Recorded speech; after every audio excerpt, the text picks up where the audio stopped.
The easiest to grow quickly, and you can use it as a flywheel on the other channels, is stories inside Instagram, because you can create an interactive story post like a poll or ask a question or this or that. And when you do an Instagram story post like that, it then tells Instagram, this is something people are interested in. I'm going to share it with more people. And it puts your stories at the top of that person's Instagram page, which makes you more likely to be clicked on and engaged with. Welcome to Think Business with Tyler, sharing our methods and strategies for success. Join in on our conversations with business owners as we highlight their triumphs and detail how they overcame the challenges they faced while continuing to grow and scale their business. It's time to think life, think success, and think business with your host, Tyler Martin. Hello, and welcome to another transformative episode. I'm your host, Tyler Martin. Get ready to redefine scaling with the sensational Kim Walsh Phillips, who went from 32 clients to a massive 11,000 clients in just 1 year. In this knowledge-filled episode, we're diving deep into the secrets of business simplification, the magic of webinars, the potential of AI tools, and the undeniable power of authenticity. The journey to scalable success starts now. Hi, Kim. Welcome to the Think Business with Tyler podcast show. How are you doing today? I am so good. Thanks for having me.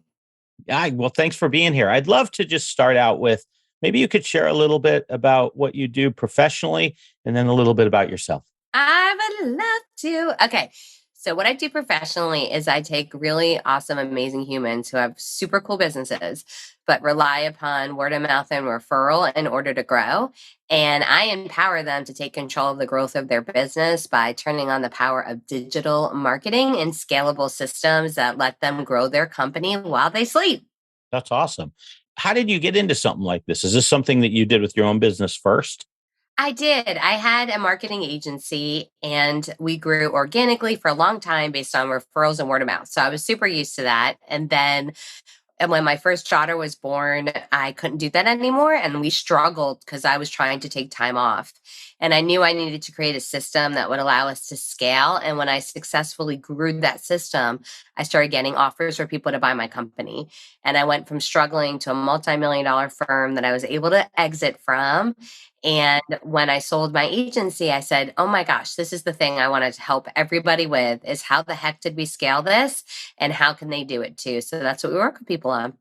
I love that. Now, I do want to ask you a little bit about the exit itself. What was that experience like? Was it stressful? Did it just all fall into place? I always love asking this. I've gone through a couple myself, and I'm just always curious, like, what was the emotional ride like? I really knew I should have sold my company a long time ago. I was getting this little God whisper of like, you should get rid of this. You should focus on a bigger audience, a bigger message.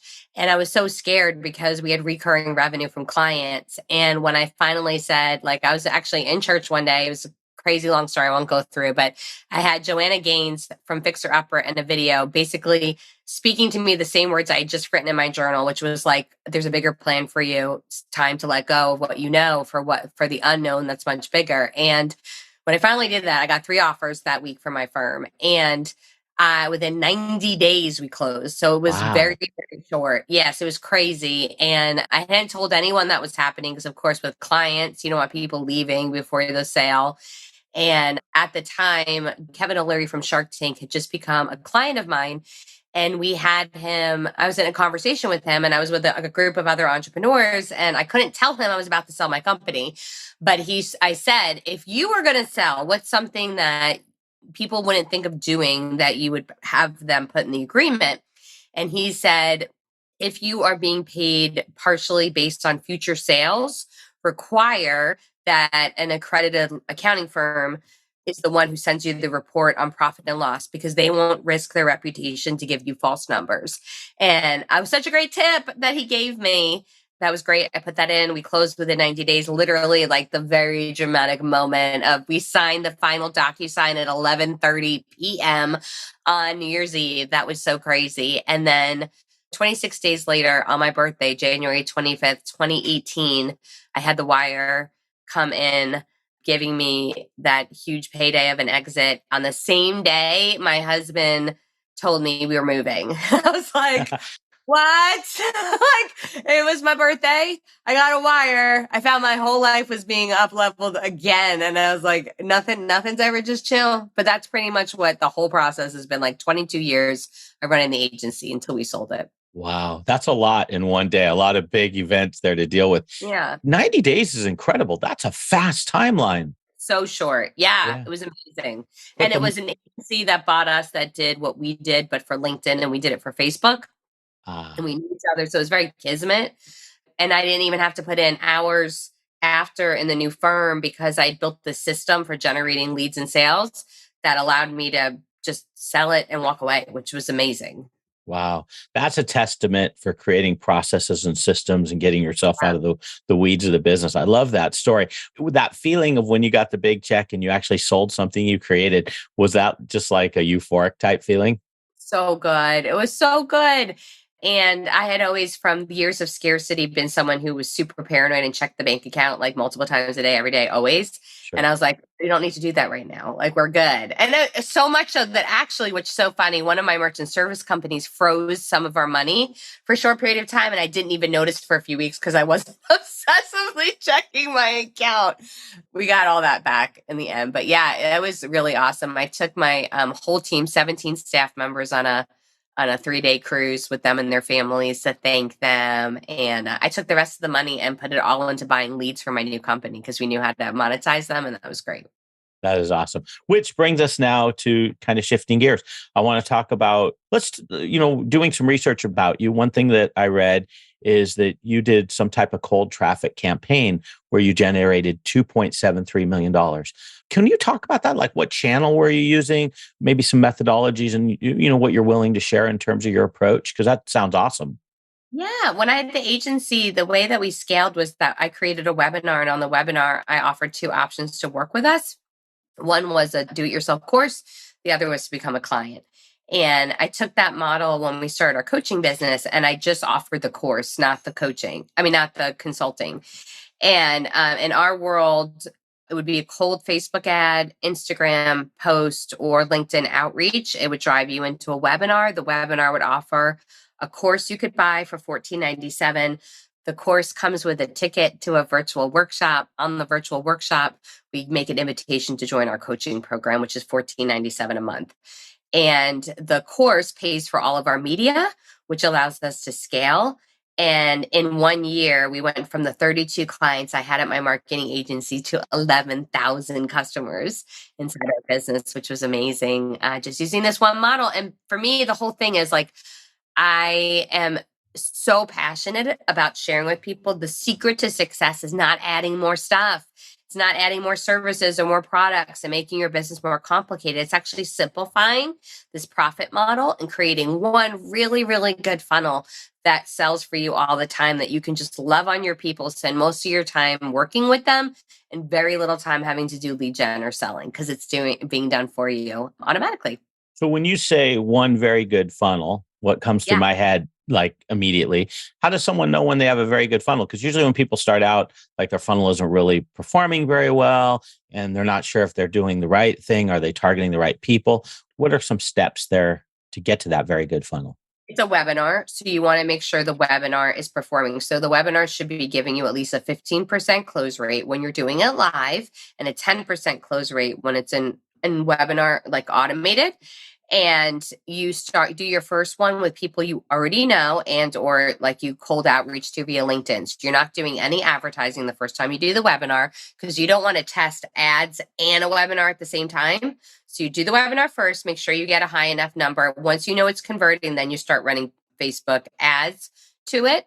And then you're going to take people from Facebook and Instagram into the webinar, and you want to make sure that you're still staying at about that 10 to 15% close rate. And then you have a working funnel. So now we're going to just focus on sources of traffic. Could we advertise on podcasts? Could we do a YouTube channel? Do I want to speak at other people's stages? I'm not going to constantly look at adding more stuff. I'm just adding more sources of really good leads into the one campaign I'm already doing. What would you, in terms of someone starting out or getting into this area and they're trying to grow their business?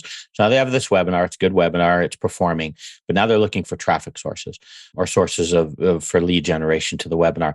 What are kind of the things people should start off? Is it Facebook groups? Is it LinkedIn messaging? What makes most sense if you're just kind of starting out to build that audience? The really wonderful thing is that we can duplicate what we're already doing and turn it into content. So if we take that webinar, we can go to a resource called video.ai, and it will slice and dice that webinar into social media content. And then we take those little mini videos, we upload them to social. And then on Facebook and Instagram, if people watch that video, they're put into a small audience that we can then retarget. So now you're creating warm contacts, you're building interest, creating buzz with people that you can go back to them and ask them to opt in later on. And they already know you, they're already interested in it because they were watching that video. And it's a very simple system. And then you take those same concepts in the webinar, and that's what you go and talk about on people's podcasts. You have those bolted out for yourself.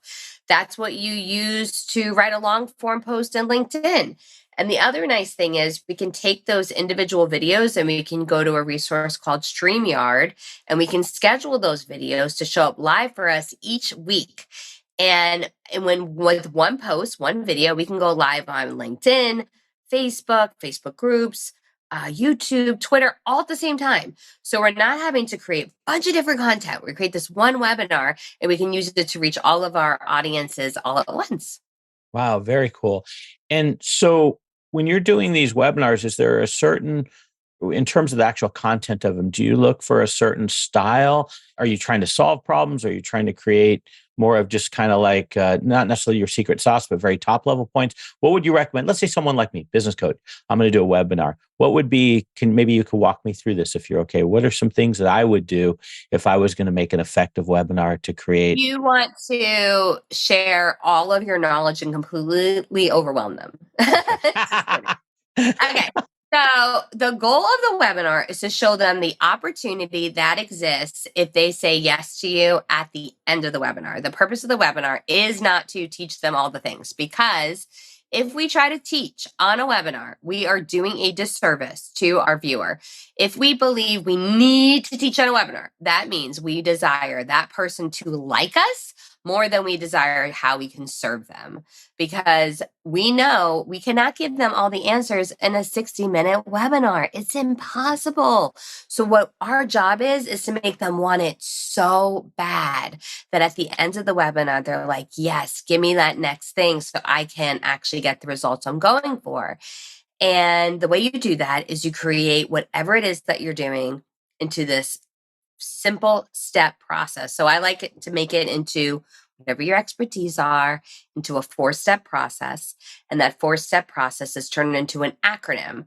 Like for me, my acronym is FAST. Focus on your right fit client, get authority, celebrity, and expert status, switch yourself out of your business, and turn your first sale into many.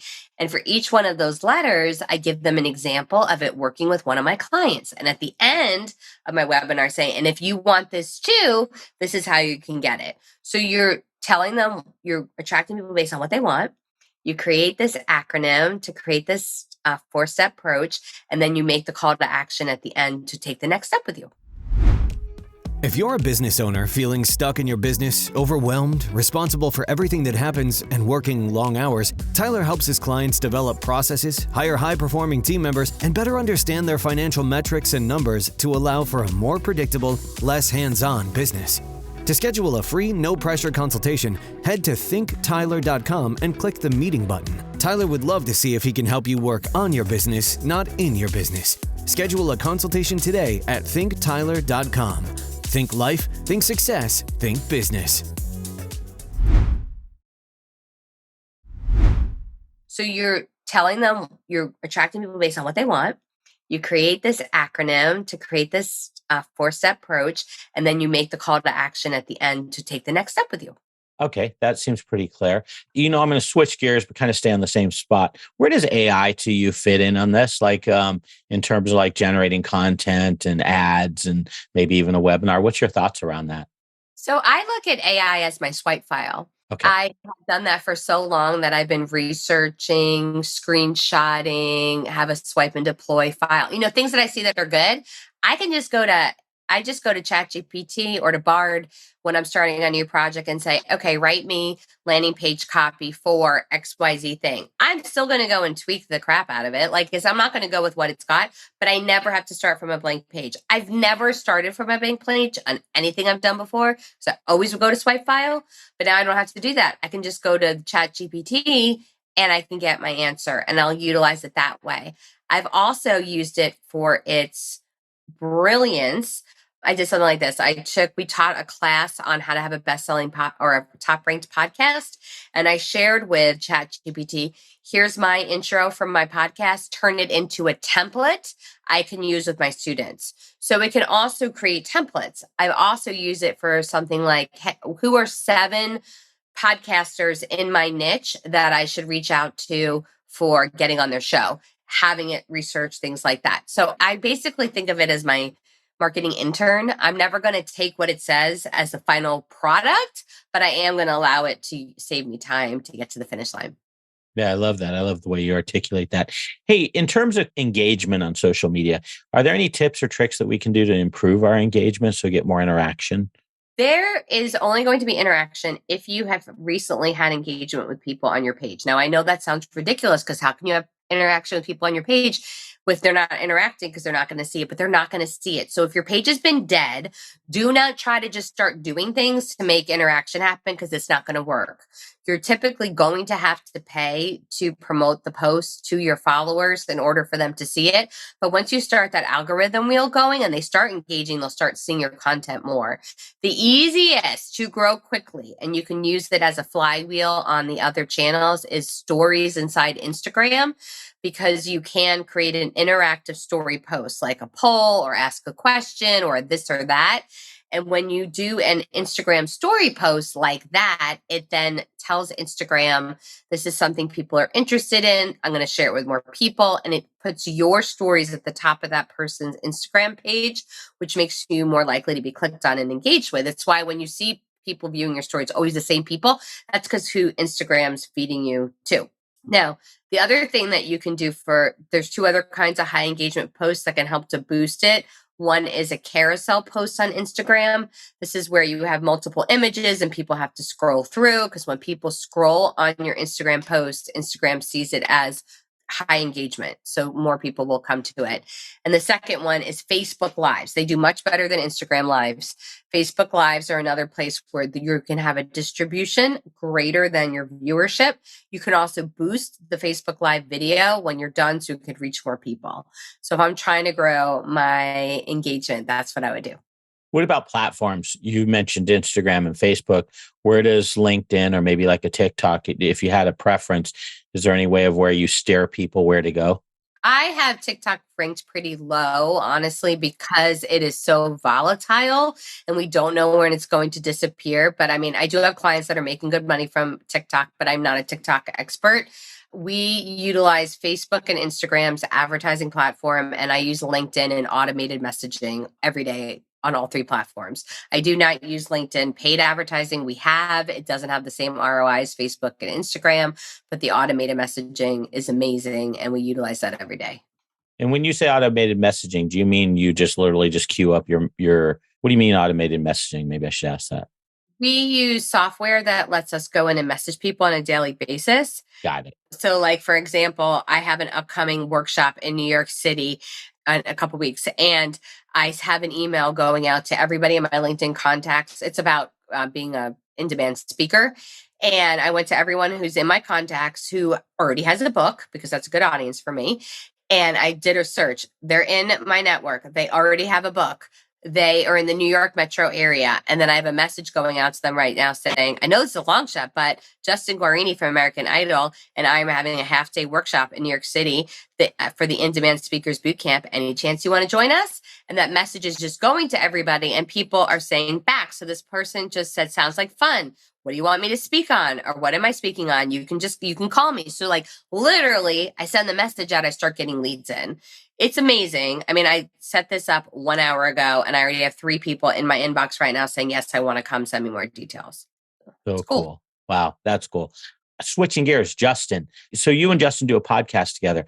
How did you guys connect? how does he mix into this in terms of like, lead generation and growing your business? I wouldn't generally think of him. I think of him more like a singer. Just curious Yeah. how that all worked out. Yeah, it's super weird. I've also gotten this niche of I have a lot of reality television clients that we work with, which is awesome. Yeah. And I met him via the audio app Clubhouse during the pandemic when we were all locked down. In March of 2021, he and I interacted. We just clicked instantly because we were both theater geeks and marketing nerds. And I invited him to MC one of our events. We totally hit it off. We created a business together that we do these speaker boot camps, create a podcast together, and now we're great friends. So that was great. So yeah, he's a great client. We work together on a lot of our celebrity clients. What he does is performance coaching. So I write the speech for people based on their marketing strategy, and he coaches them on the performance of their talk. He also works on confidence and their charisma. So that was amazing. I have Glenn Shepard from Below Deck as a client of mine. I work with Molly Hunter from 90 Day Fiance, Vonzell Williams from American Idol. I really do not know how this niche has happened, but it's been amazing. And I love working with all those celebrities. That is so cool. That sounds like a pretty power couple you guys have going on, because I could totally see him on the speaking side. I mean, he's really fun to listen to.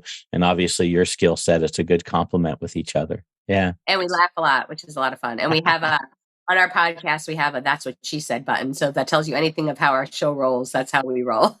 I got to be honest. If I had some inappropriate smiles at certain times, I had listened to your show and you said a few things and it was like in my ear going, that's what she said. That's what she said. So I was holding back. I was trying not to say anything. That's funny. It's cool that you have that on the show.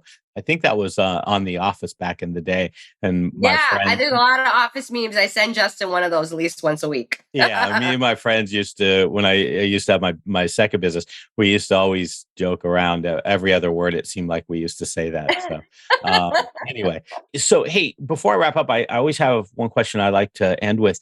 Do you have a business or a life tip, something you have learned along your journey that you could share with us?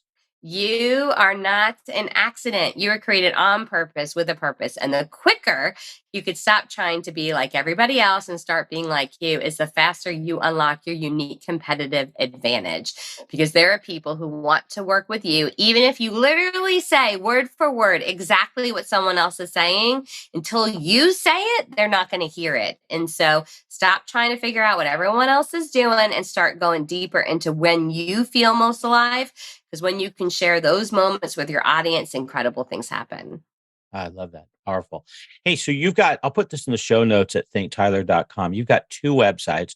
One is your podcast. It's scalefastpodcast.com. One more time, scalefastpodcast.com. And then your main website is, your other main website is powerfulprofessionals.com. So both of those I'll put in there. If people wanted to reach out to you, is there anywhere else you'd want them to go? Yeah, I have 3 names on purpose because I'm the only one who does. So Kim Walsh Phillips. If you look me up that way, you'll find me. You can find me on any platform or on Amazon with my books or my website, whatever's easiest for you. Yeah. And apologize. Just real quickly before we wrap up, you have the book, The Shift. You recently released it. Can you share a little bit about that? What is, just summarize it for us? The Shift walks you along a little bit of that story. I shared how I scaled the company by automating our process and building out this lead generation funnel. But then that's a storybook, but it's also a playbook. I show you how to do it. And it's a workbook that I walk you through exercises so you can get it done. So it literally is a step-by-step blueprint to creating a system that allows you to scale your business, multiply your wealth without sacrificing you. Yeah. I didn't have a chance to read the whole thing yet. I did definitely get all the way past through the lead generation chapter, and I really loved you. Chapter 6, that's a big one. Yeah, and you had several real examples where you like say, "Hey, plug in this word or plug in this word." It's just really got my brain going. So it's a good book, really good quality book. Well, if you enjoyed our podcast, you'll like the audiobook because Justin interviews me for it, basically. So it's our banter in that book. So you'll enjoy that. It's on Audible. I love it. Okay, well, hey, thanks so much for your time. Really appreciate you being a guest. Love to have you again when you get your next book or next thing coming up. Hope you'd consider it. I love it. Thanks, Kim. Thank you for having me. You're such a great interviewer. Thanks. Have a great one. That's all for this episode of Think Business with Tyler. But we have plenty more resources to help you in your pursuit of business excellence on our website at thinktyler.com. If you'd like to be featured in a future episode of the show, feel free to reach out to us on social media at think_Tyler. We look forward to helping you think life, think success, and think business.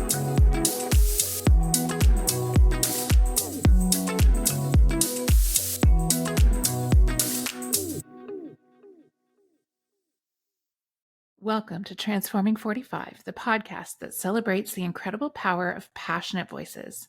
I'm your host, Lisa Boat. Join me in conversation with heart-led humans who share their deeply personal stories of transformation. Transforming 45 is here to uplift, connect, and remind you that it's never too late to write your next chapter. So get ready to be inspired, empowered, and transformed. Join me in this community where through powerful storytelling, we heal and reclaim our inherent magic.